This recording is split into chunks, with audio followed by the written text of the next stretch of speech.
feel very, very pleased and honored to have Dr. Cynthia Lane, the superintendent of the KCK Public Schools here, as our lead-off speaker for this ongoing symposium. And I want to tell you a little bit about who she is.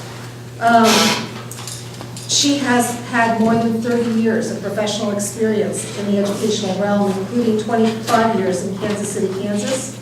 She served as a special ed teacher, a principal, a director of the Wyandotte Comprehensive Special Education Cooperative, and before being named superintendent, she served as assistant superintendent for instruction and business.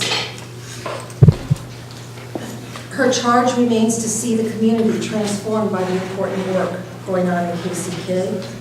Giving kids hope is what being an educator is all about, and that's what initially led her to a career in the field of education.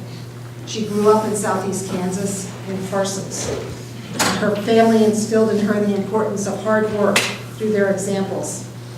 And her time as a volunteer in the Parsons State Hospital gave her a sense of self-worth and taught her about the importance of helping others.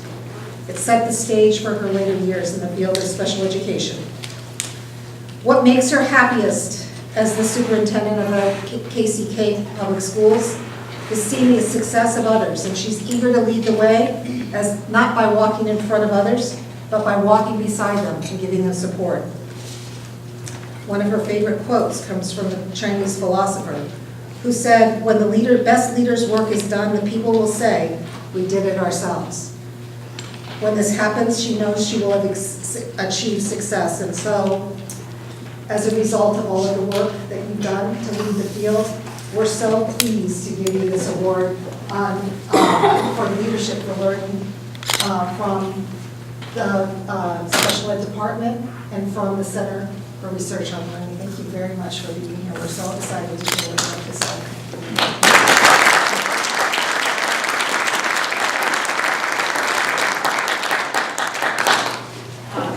What an honor.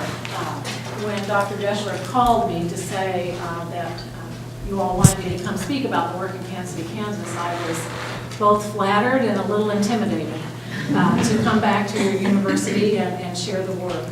But I consider the experiences that I have of just this incredible journey that I have been on, that truly did start with growing up in a home where I had a mother who spoke English as her second language, and living in a community where the state hospital that served lots of individuals with disabilities and with emotional challenges was one of the major industries there.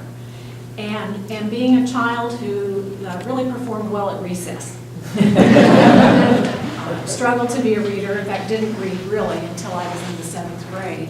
So all of those kinds of experiences have, I think, come together in the work that we're doing in Kansas City, Kansas. But I'm so grateful to so many of you here in the room. And I was sharing with Dr. Deschler that if it wasn't for Floyd Hudson, I wouldn't have thought that I had the capacity or skills to pursue a doctorate. And so I always will be grateful for many of you and for him for inspiring excellence and saying to students, you really can make a difference. So today I'm here to talk about the work that we're doing in Kansas City, Kansas. And one of the things I always like to start with, many of you will not have these perceptions, but I always like to start with perceptions. I can't tell you how many times as I'm out in the community, in the metropolitan area, that people will make comments to me that reinforce what they think about urban education. So let me show you this.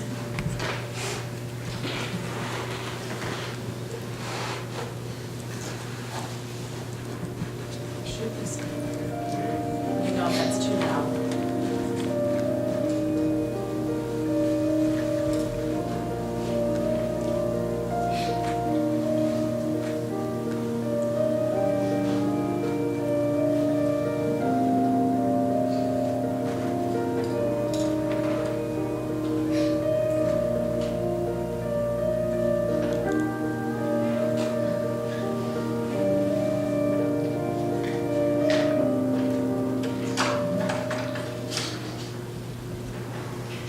Now, that may not be your perception, and it's certainly not who we are in Kansas City, Kansas, but you remember the game Whisper Down the Lane?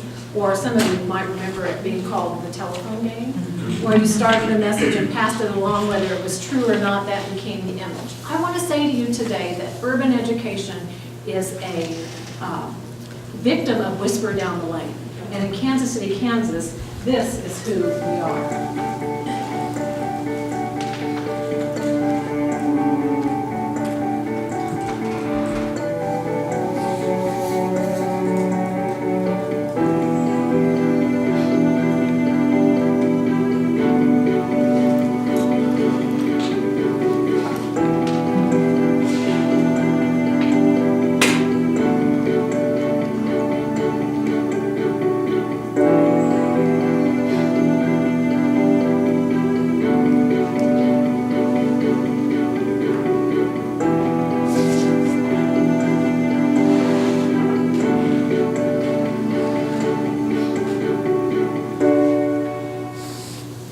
Quite a different image than the first, right? Our community truly does value education, and we were recognized last fall as one of the 100 best communities for young people. And that surprises folks when they hear that. But the reason that we received that recommendation, or that recognition from the American Promise Alliance, Colin Powell's Alliance, is because our community spends enormous resources trying to wrap itself around education and developing our young people. We truly believe that education is the #1 economic driver of our community. So I am so privileged to serve a community that gets that wants the absolute best for our folks and for our kids. So today I'm going to talk to you about, let me back up a minute, and talk to you about that last kid that was on the screen. You know, we have many children who come from very challenging circumstances. 87% of our kids are on free or reduced lunch. We have the #1 best high school in Kansas, Sumner Academy. And we also have 3 schools who are considered, they're SIG grant schools, that are considered significantly underperforming or underachieving. So we are like the tale of 2 cities. Most of our children come to us really valuing education. And that young man, Alex, I want to share his story for just a minute. Alex came to us from Topeka, Kansas, when he was a junior. And he was kicked out of his home, sent to KCK for a foster home, and that didn't work out. He walked into Schlegel High School thinking, I don't know what this is going to mean, but I'll get a meal, I'll be warm for 6 hours, we'll see what's going to happen.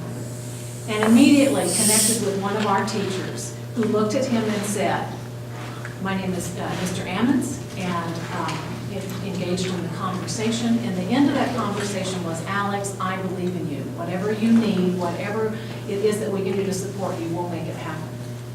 The significance of that story is that Alex at that time was living in an attic in an abandoned house, and frankly really just came to school so he could get a meal, be warm, and stay out of the eye of the police officers. But you notice that he had on a cap and gown. In a year and a half, that young man was transformed by staff who really cared a lot about him. And he graduated in the top of his class, and this year is in a community college moving forward to his dreams. Alex kind of symbolizes the work that we're trying to do at KCK. No matter those circumstances, we are pledging to take kids to higher levels of excellence. So today I'm going to talk to you about these 3 things. A very clear goal, aiming high, and this notion that it's up to us. A very clear goal, aiming high, and it's up to us. A clear goal that we have set that is for each and every student, not just some. Aiming high, realizing that graduation from high school is not our work, it's only the beginning. And that we must use tools that measure our work that are meaningful for our young people. And it's up to us. It's up to us, the grown-ups. It's about our capacity, our skills, and our willingness to do whatever it takes to move those 20,000 students to success, which we defined as having access to the middle-class lifestyle and experiences. But let me take you on a journey back. The district is 160 plus years old and has had 12 superintendents. I always like to share that with you because that should signal to you stability and focus, and a board who really gets it. Now, that board hasn't been around for 160 years, but the community elects folks to the board who really get the work. Now, think about that. 12 superintendents in an urban school district in over 160 years. That is unusual, isn't it? It's very unusual. But even with that focus, back in 1993, and I was there in the district at the time, I call it had an ice water moment. The brutal facts of how we were doing in terms of producing kids ready for their futures. And it wasn't good. 11.5% of our students were able to pass the state reading assessment, and 3% of our students the math assessment. Now, we have around 20,000 students. Back at this time, we had around 18,000 students. So let me translate that into numbers that are more significant. 2,500 kids could pass the test in reading, and 500 in math. Ice water moment. So lots of things could have happened then, but what did happen is that the district instituted a reform called First Things First. And so it's like being in this cave. We were in the cave. We were shocked by the fact that we were not able to produce kids who could demonstrate their skills on a state reading assessment and math assessment, keeping in mind that was grade level performance, with a glimmer of hope with First Things First. And so that reform was all about organizing the schools into small learning communities. It was about relationship building. It was about getting to know your families and your kids, thinking that if we knew them well, we could figure out what's missing in terms of their education and move them forward. Very important. It was also about site-based, school autonomy, instructional autonomy. Lots of opportunities for the school to decide, not the district, what it is that your children need and put that in place. And it was significantly successful. We are known as an urban school district who has actually improved significant levels over time. As you can see, this starts in '96 and goes to 2011. And we had significant gains with almost 70% of our children passing that state reading and math assessment. Unprecedented, really. But in 2010, when my team became the leadership of the district, we began to say, is this the best that we can do? And saw some light. We figured out that when teams of teachers and principals and families work together, it can make a difference. But it wasn't enough, because we realized that we were still leaving 40% of our students behind. 40%. So the question is, which 40? Would it be the ESL kids, the special ed kids, the kids that come from the most impoverished background? Is this truly what we want? And our decision, of course, was absolutely not. While we knew that First Things First was a valuable reform and we needed to build on it, we were beginning to lose momentum and to float. And the bottom line is we were sending children out into the world who couldn't read and couldn't do basic math computation skills, but maybe were passing classes. So I'll have you think about that. Measures on tests showing that they're not ready, but meeting graduation requirements, with more than 75% of our kids graduating on time. So the whole notion was, what should we do? How do we begin to go about figuring this out?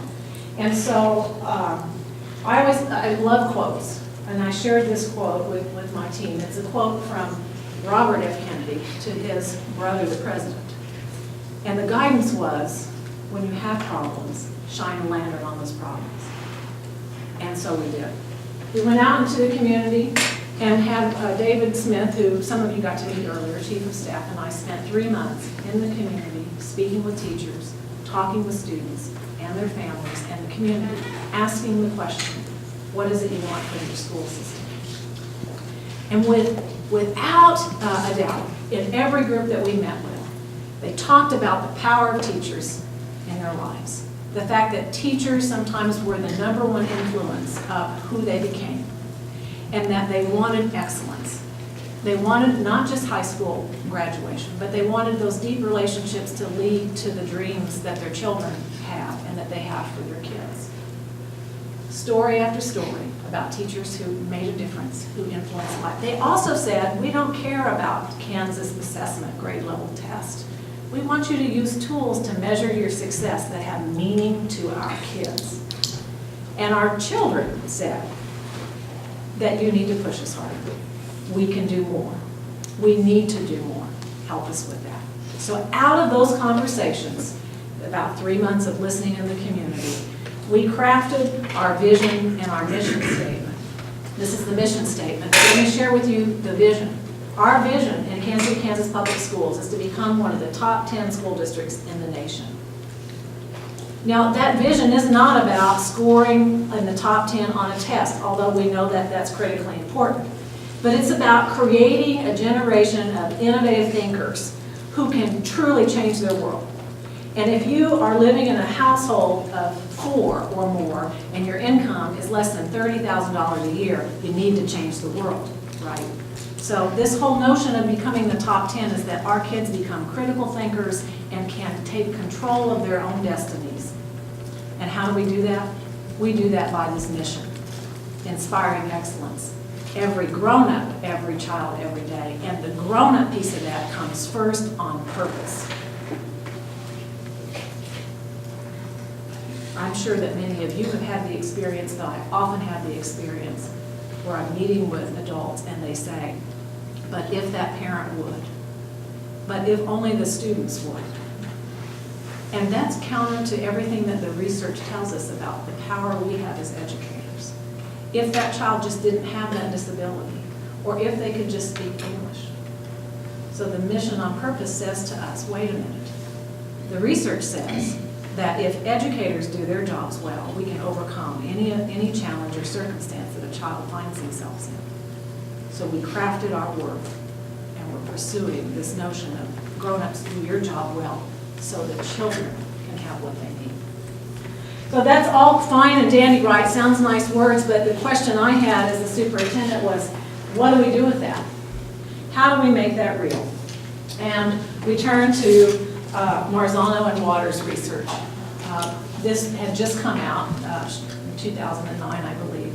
And for me, as a new superintendent in a district that's had success, but had 40% of its kids not making it, this became a blueprint for the work that we do. And I know many of you know this research, but in the literature, he talks about, Waters and Marzano talk about the fact that district leadership does matter. That the things that we determine to do at the district level can have significant impact on student achievement. For me as a superintendent, that said that my daily work needed to be all about student achievement and in the classroom. He also, in the literature, found that tightly coupled instruction and achievement goals matter. And remember, first things first was all about site-based reform. But this research, new research, said to us, you have to tightly couple what you're expecting and measure that and what you need to do.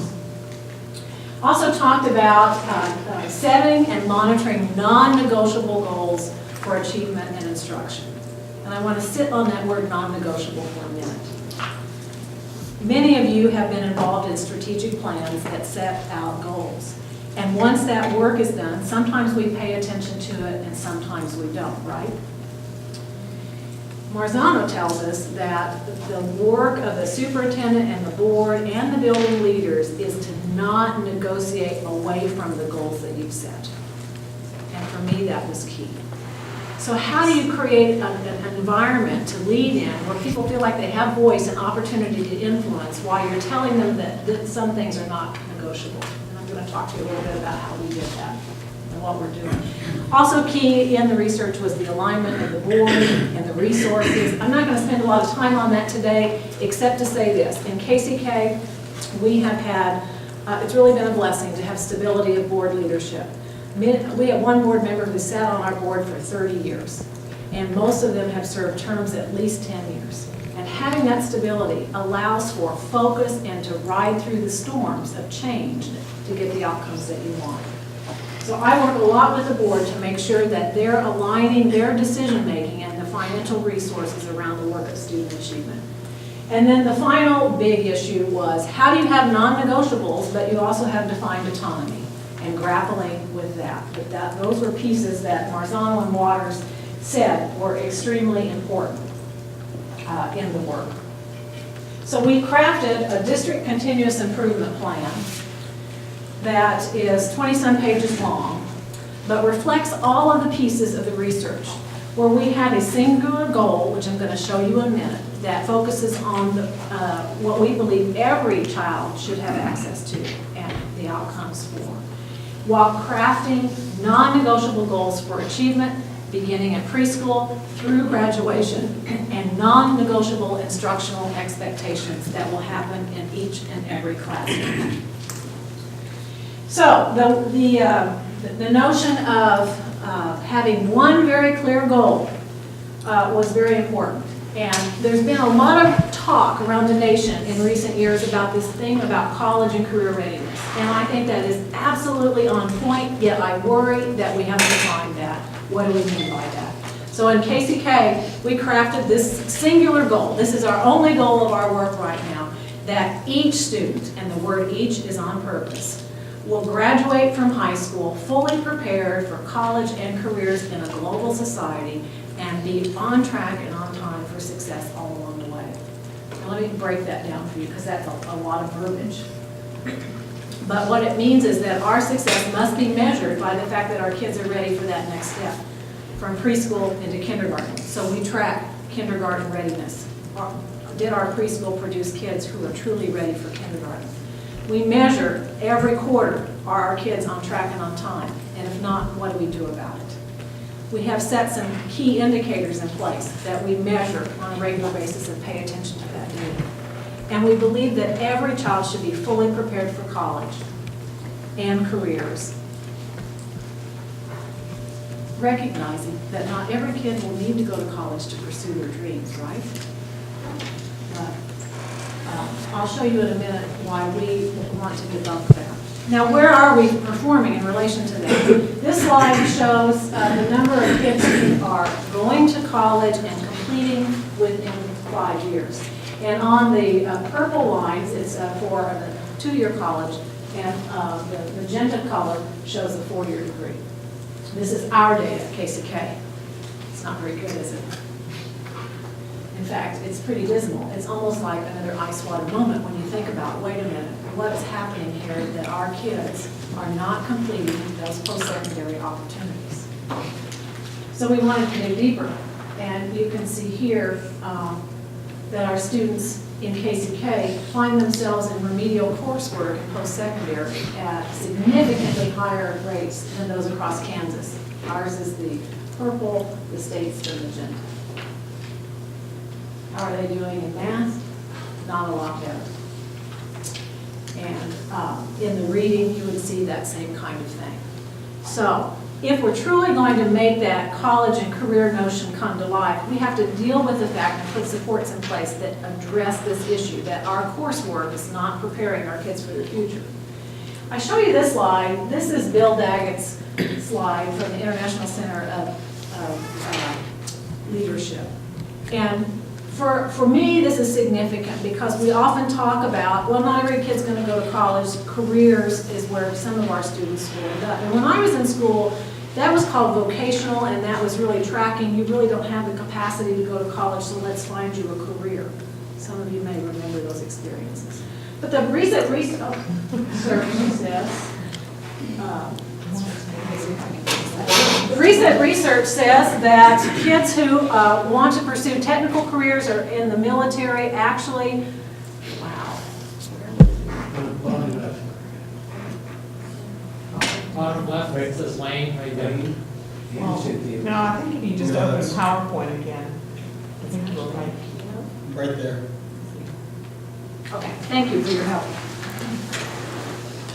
Reading levels in the high school in the literature, down here the Lexile levels for reading. College literature is slightly higher, college textbooks in the middle. But where do you see the kids that would be pursuing military and pursuing career occupations? This is a big change because now to be an electrician, to be a plumber, to be a technician in any kind of craft, you actually have to have higher reading levels than you do to enter into a college curriculum. This is important as we think about how we make that college and career notion truly real and relevant. Is this surprising to any of you? You've seen this before? It's surprising to many of the families that I speak with. It's surprising to our kids, and it was surprising to our teachers to think about, wait a minute, I'm preparing students who may need a higher reading level than I have as a college graduate. Surprising. So we have to figure out what we're going to do about that. So for us, one of the clear things that we needed to do is figure out a way to make that college and career goal for each student real and relevant. And we determined that one clear measure of that was changing the assessment that we use to measure our success. So we are one of 3 school districts in Kansas who have successfully received a waiver from administering the Kansas assessment to grades 8 through high school. And we have elected to use the ACT as that test. Because what we aim for matters, and teachers need to know what it is that they're aiming for, how their work is going to be measured. And the Kansas assessment, frankly, is getting in the way. I have to tell you that we applied for a waiver. Really, it was. It is still today. In fact, you know, this spring is the end of the Kansas assessment as we know it, and I applaud that. Looking forward to the next assessment that will actually require that our kids perform at higher levels. We applied for a waiver from the Kansas assessment at grades 3 through 7, and that was denied. Frankly, because they were worried about allowing too many alternative assessments to be used to judge performance. So at the elementary level, we have one assessment that is used to measure school improvement, and we have a higher assessment from 8th grade up. And I want you to hear from staff about the importance of that move. So you're going to hear from Dr. Mary Viveros, who's our district coach of implementation for secondary schools. Her role is to be in the middle and high schools to make sure that we're implementing our reform. Here's Here what in the Mary has to Midwest, say. the ACT is a test that's required by all colleges and many schools, post-secondary schools, technical schools. It really lets the schools know where a student's skills and knowledge level lie as they come in to do their college work. So it's a test that really opens doors for kids for the next chapter of their education. And really just about all students need to go to some kind of education once they're finished with us. So by doing it during the school day, we ensure that those kind of other variables are taken away and kids can just show up and show what they know. It is unique. It's very unique. There are some other school districts who do it. What makes us kind of doubly unique is that we are a district choice state testing school, as well as a school that has the ACT in the exam as our high stakes assessment as a waiver through the state.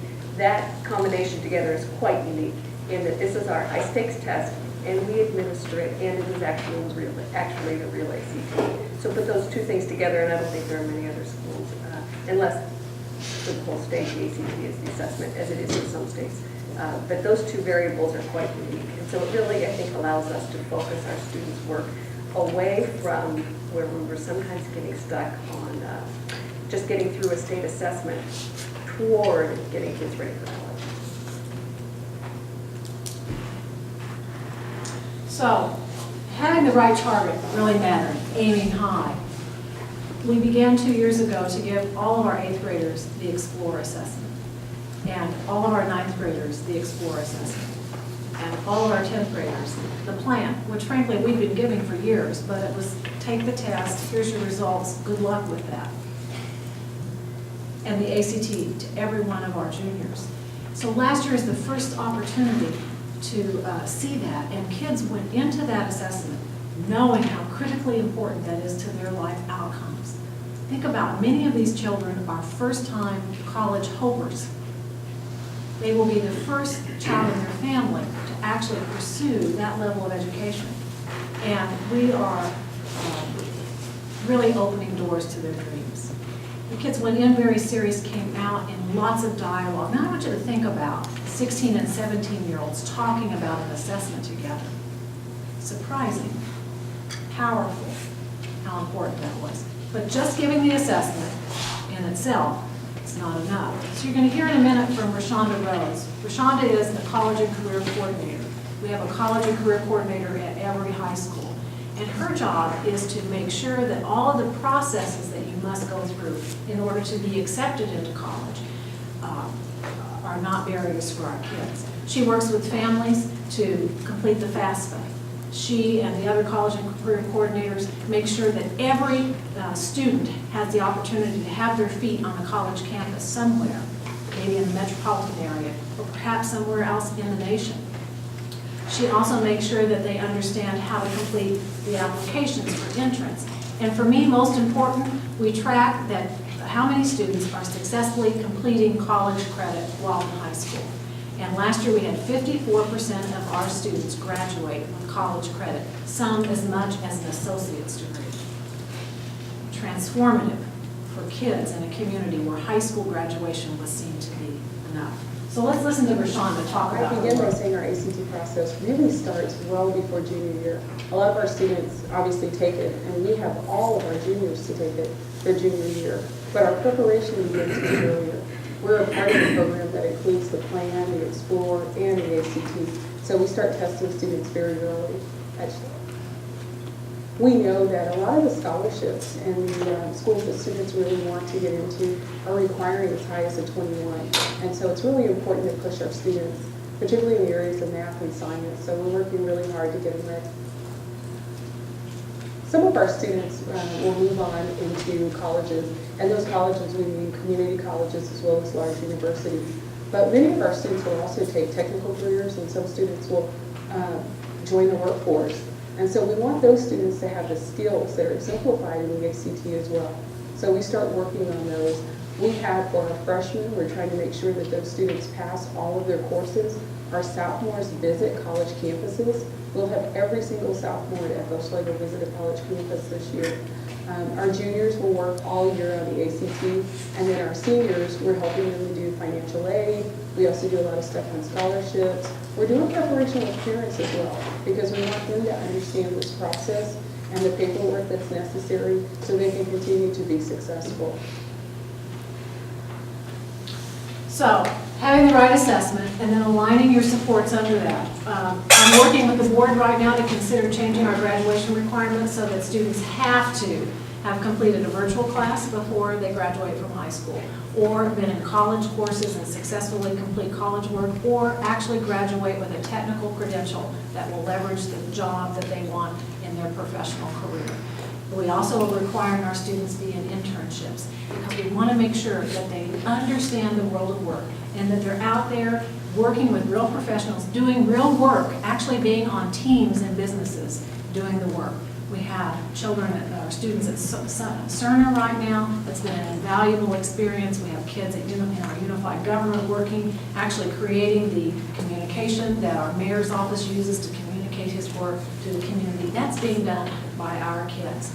All of that crafted very purposefully so that we make sure that we are getting kids the experiences they need to be successful.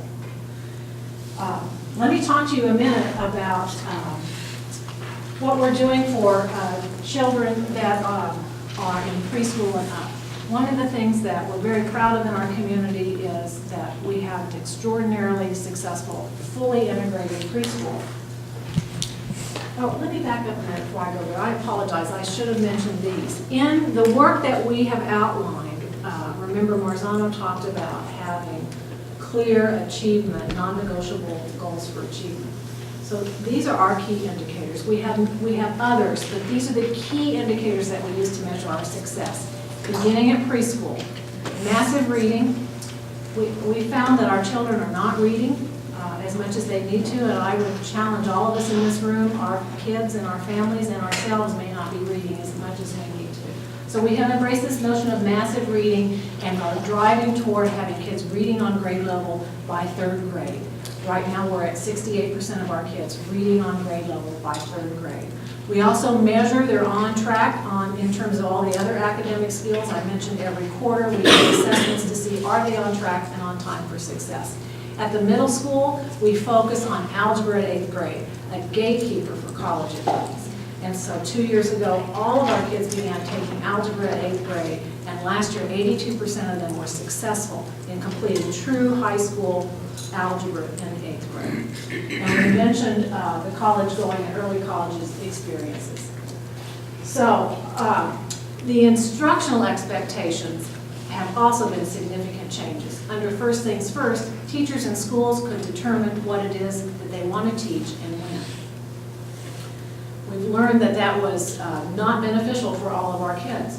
And so we implemented a curriculum aligned to Common Core this year, last year to the ACT, beginning in preschool. We backward mapped that all the way down to what 4-year-olds need to know and be able to do to be on track for college and career success. So the minute our 4-year-olds walk into that preschool door, we're thinking about them as college going. So that was an important step. Under First Things First, we really didn't have a comprehensive curriculum. Now we do. The other piece of that, and most important, is having a highly effective teacher in every classroom. So we have intensive professional learning that happens on a weekly basis, and we have expectations for implementation of that.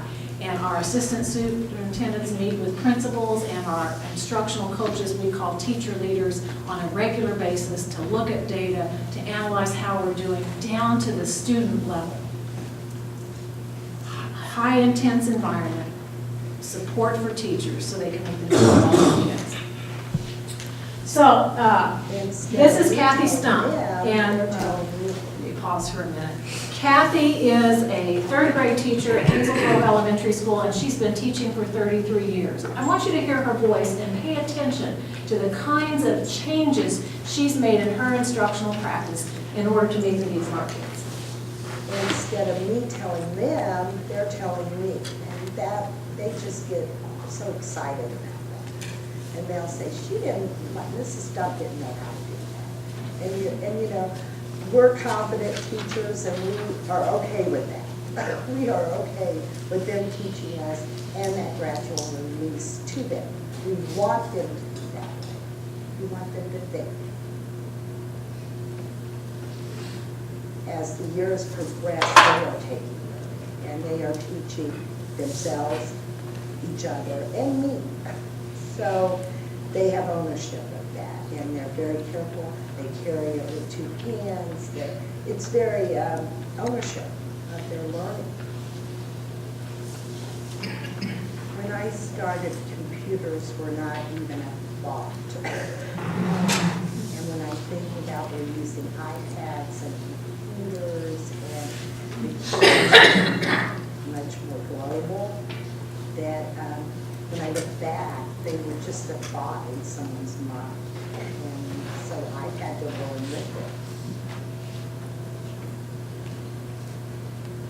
So for me, what strikes me when I listen to Kathy talk is that she has moved from being the one that delivers the knowledge to using her students to be co-teachers with her. That she's okay with releasing that. And she has technology tools that allow that collaboration to happen with her kids. She mentioned the word global. Kathy gets it, that we are not preparing kids just to be successful in KCK, but that they have to compete on a global basis. So now to the preschool. We are very proud of our preschool program, and we want to continue to grow that. We have around 800 children who come into the district in various locations for high-quality preschool. And this is a fully integrated preschool where you have a general ed teacher and a special ed teacher and paraprofessionals working with groups of kids in a rigorous curriculum. Pay attention, if you would please, to what you see in these pictures. These kids are learning to read and write and early numeracy as early as age 3 and 4. A few years ago, we would have said, that can't happen. But they truly are engaged in this authentic work. And we think this is vital and want to work with our community to continue to expand opportunities for young children to come in and have quality services. We embrace parents as teachers. We continue to grow that. So beginning even before birth, we're working with families to make sure that they understand the importance of and learn the skills to develop kids. And I'm just very pleased that 2 years ago we took back the lead agency for infant toddler services, realizing that we have to make sure that our children with disabilities are receiving the kind of support they need. And leveraging all those resources together to move kids together toward that singular goal of being prepared, fully prepared for their futures.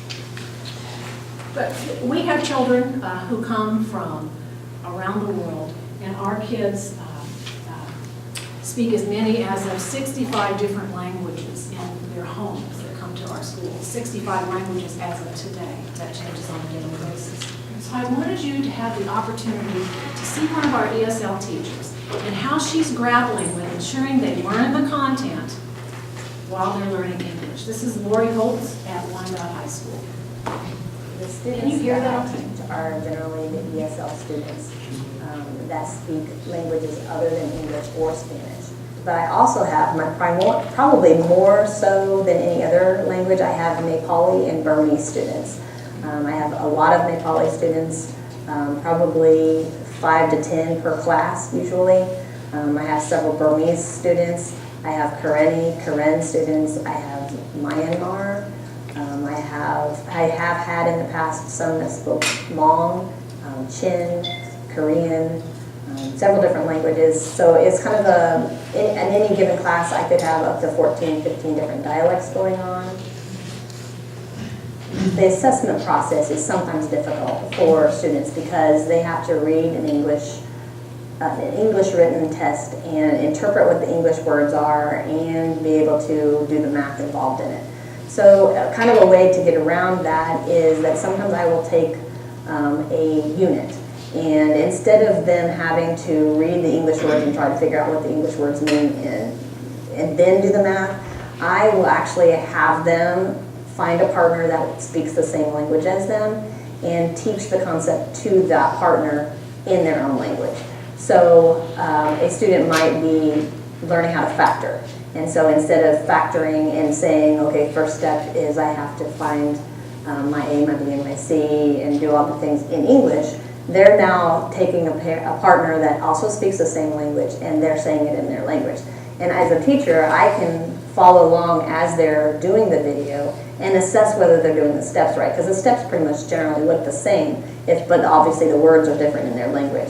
So they will be saying it in their language, and then I'll be watching them as they're explaining it to the student and watching their steps. And if they're doing it correctly and they're doing the process correctly, they end up getting the answer that is the intended answer, then I know that they've one, learned the concept. They've two, learned it well enough to explain it to someone else. Pretty innovative, right? Amazing to think about having all of those languages in the classroom. I would be overwhelmed. How do I possibly approach this in order to make sure the kids are learning? But because of those deep relationships, Lori's able to leverage her students to help make sure that everyone knows the content. And she's focusing on the content and as they are developing English. So she's a great example. I wanted to talk a little bit about special education. This is Tammy Hedensgaard, who I'm pleased to say was nominated by our district as Kansas Elementary Teacher of the Year this year, and excited for her. Tammy is remarkable to me. She teaches children who have significant disabilities, and she's teaching them the literacy skills, the numeracy skills that we want for all of our kids. For me, Tammy emulates a person who believes that we shouldn't put the barriers, the challenges our kids have in front of them and accept that that's all that they will be and become. She has an amazing ability to push our kids to higher levels. And so even with all of the challenges that her children face, she is moving them through this rigorous curriculum, adapting it as she needs to so they'll be successful. Now you see her here with kids in a pull-out situation where she's focusing on literacy. Most of the day, these children are in a regular ed class with supports, learning side by side their peers, and it's just a remarkable experience. As a special educator, I think this is vital. We must move special education to realize that the kids with the challenges have to have the best teachers we can possibly find in order for them to truly have a chance at a successful life, whatever that might be for them when they leave high school. Last night I had the chance to be at a board meeting where we honored students that are in our 18 to 21-year-old program. And those kids have jobs that they're working on independently. They have volunteer experiences that are developing their skills. For me, it was heartwarming because a few years ago, we would have hoped for them to be in a day program where they may or may not be doing meaningful work. Today, we're reaching much higher outcomes. So it's that single goal that pushes our people to say, wait a minute, you really didn't mean every kid, did you, when you said college and careers? Really, truly, we mean preparing every kid, not just some of our kids. So that's Tammy and her work. This is Rich Zapp. My personal improvement goal is I want to get better at managing the students being at different levels. It's one thing to have the students at different levels, and it's another thing to most effectively guide, give them individual guidance, and do that as quickly as they need it. And so that's one of the things I'm still learning. Every teacher wants to be able to reach every student where they are. That's what that differentiation or differentiated instruction is all about. So that's what drove me to try it, and then the technology is what enabled it. But what I'm trying to do is I'm using the technology and taking advantage of the laptops that all our kids are blessed to have, to kind of multiply myself 25 or 30 times, however many students I have in the class. And meanwhile, that's freed me from being in the front of the room, and I can move around and work with students at whatever place they need me to work with them. So it's really a liberating thing for me, in that it allows me to really differentiate the instruction that I can do in my classroom, because each student can be wherever they are, and I can be responsive to that student where they are. So Rich is a teacher of a second career for him. He came out of the business world and has been teaching for 3 years.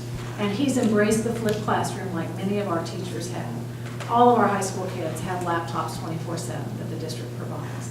And so they are leveraging that resource. And for me, what was so powerful about Rich's sharing is that this has allowed him to truly differentiate for his kids and to spend time not in the front of the room in a lecture situation, but individually coaching kids so they understand the concepts and can apply those. So it's up to us. It truly is about having teachers who are willing to do whatever it takes and adjust to meet the needs of the kids.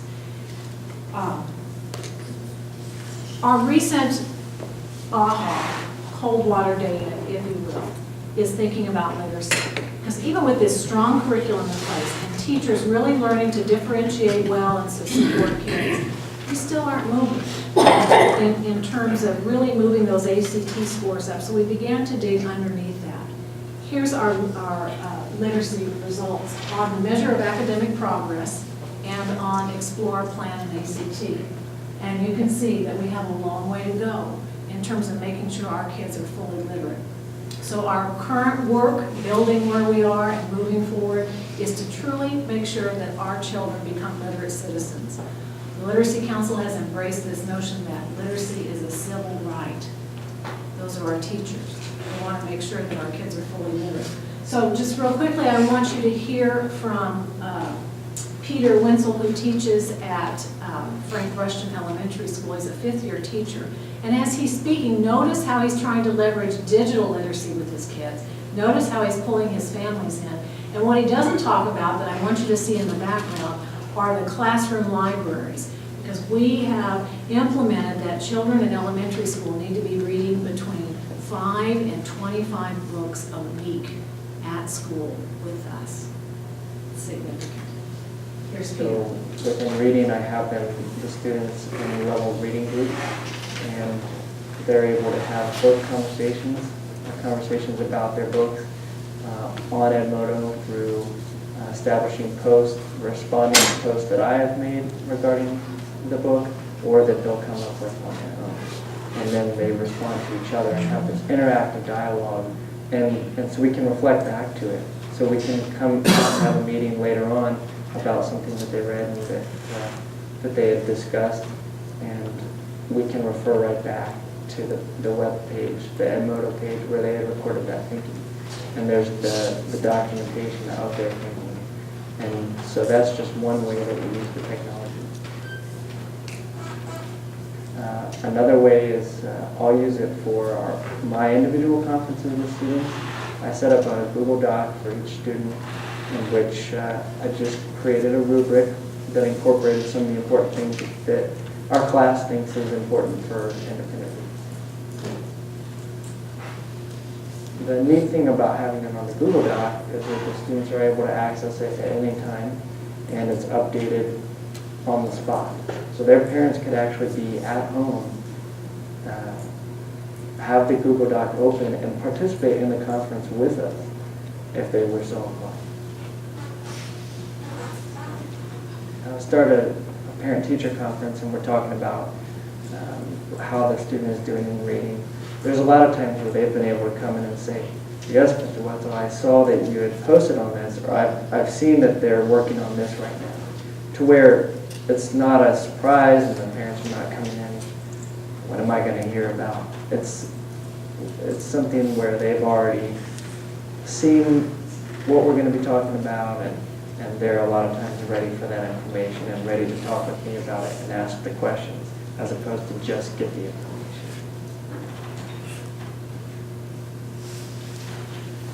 Bringing in families is critically important in order to make sure that our kids are on track and on time. And so this story that I have for you today is not about a district that's arrived, but it's about a district that's constantly looking at data and asking that question, is this the best that we can do? It's about truly having a clear goal so everyone knows what the work is. It's about aiming high for measures that really matter to kids, not measures that matter to grown-ups or that say your school's good and to get a banner. It's about what is important for kids. And I have to tell you, it's about being willing to take a lot of pushback around that. And it's about realizing that it's up to us, that we must be the ones that change our practice in order for our kids to be successful. So the bottom line for me is leaving our kids with the message that they can become anything.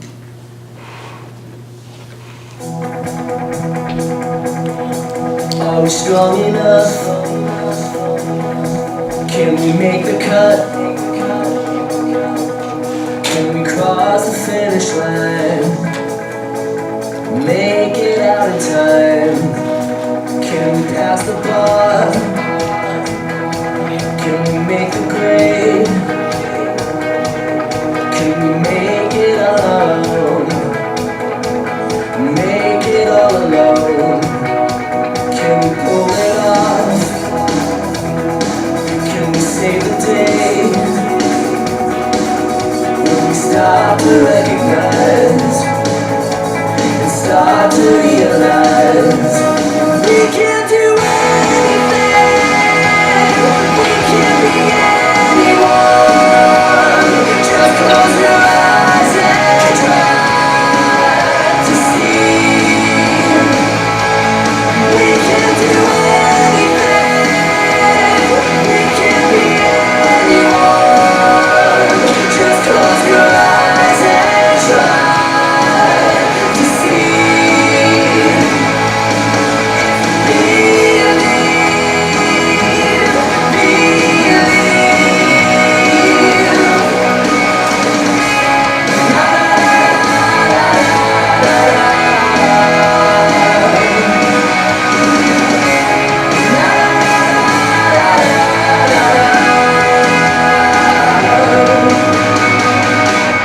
We can do anything. We can be anyone. Just close your eyes. I'll just let that finish playing as we conclude today. Wouldn't it be remarkable if every one of our students, 20,000 kids in the urban community, truly believed that they could become anything, and we put the tools in place to make it happen? That's what Inspiring Excellence is all about. Thank you for inviting me to share with you today.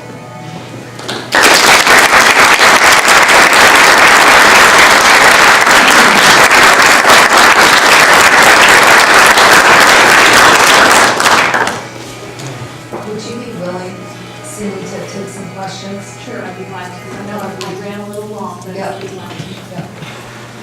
thank you so much for sharing that with us and for helping us think with you about the challenges that you have in your school system. And grounding us all in what difficult work it really is and the number of moving parts there are and the lives that are at stake. Thank you. For me, that what you just said is the most important. This is about transforming lives. That's what our work is about. And it's not easy. If it were easy, they wouldn't need any of us, right? Anybody could do the work. Questions, comments, pushes, challenges? I welcome all of that.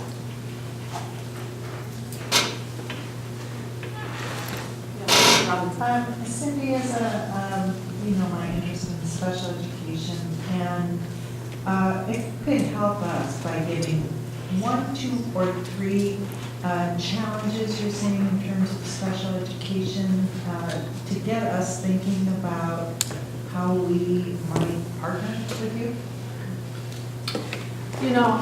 I mentioned to Elizabeth that as a special educator, I became a little bit disillusioned about our field for one reason. It's become too much about the paperwork and not about what we're actually doing with kids. I don't know how we move that dial. We need to be accountable and have good plans, but I want the teachers and families to spend time on thinking about outcomes for kids and making plans to help them get there. And I worry that we're so driven by compliance that some of those things are in the way. But I think that about not just special ed compliance issues, that's in place for us in terms of all that. So some things to think about is how do we truly develop teachers who are at such high skill levels that they can truly meet these diverse needs and feel the autonomy to be creative while making sure that kids are learning things that are important to their lives. Most of our special ed kids need to be on the same trajectory as college and careers as everybody else, and we've got to be better than the average teacher in order to figure out how to make that happen for them.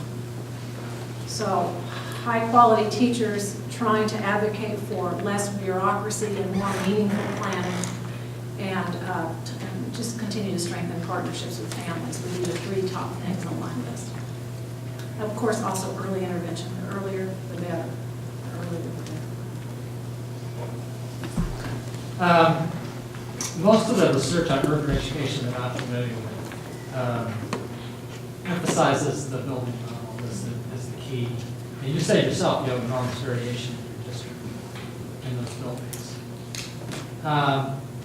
So I'm just curious about the kinds of initiatives that I understand the need to have clear goals at the district level.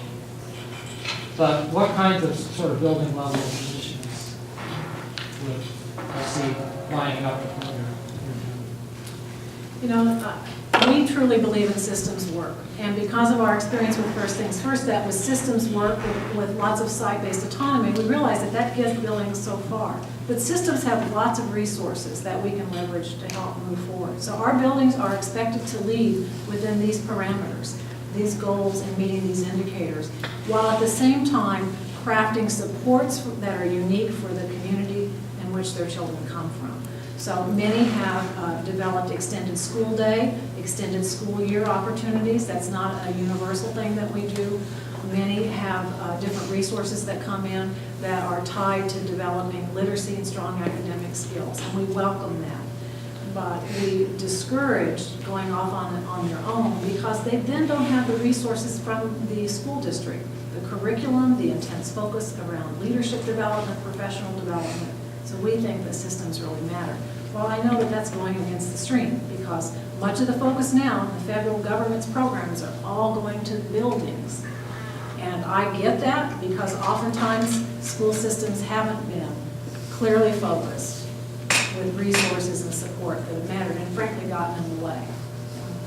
But so the buildings they have that defined autonomy, but within this framework that we believe is critical for all of our kids. And another thing to think about, we have more than 50% mobility within our district in a given year. Some schools have as much as 80%. So this notion of a guaranteed curriculum, and our teachers have instructional pacing guides so they need to be within this window every 9 weeks, That's for our kids, because I may start my week in one building and something happened family-wise and I find myself in another classroom. And we don't want that disjointed experience for our children. So that's why we think systems work is so important, if it's the right one. It's the right one. Yes, sir. So, you're probably pretty busy on those days, 20,000 students to monitor and few staff. So, when you look at your day, what are the two things that you say, I've got to be sure on a day-to-day basis, this is what I want to get done to inspire excellence in my district? Thank you for that question. Well, I have organized the system a little bit unique as a superintendent. I am the instructional leader, and I have 2 assistant superintendents who supervise the building principals and all of that work that happens there. I have protected time. I have said to my principals, you must be in classrooms at least 2 hours a day. I'm in classrooms at least 12 hours a week at protected time. So for me, a good day is when I have been in classrooms. I walk in every classroom in a building, I talk to kids, I talk to teachers, I try to understand what is the real work here, what are our challenges. So, and therefore, my days are very long because all the other things I need to attend to as a superintendent happen after the school day.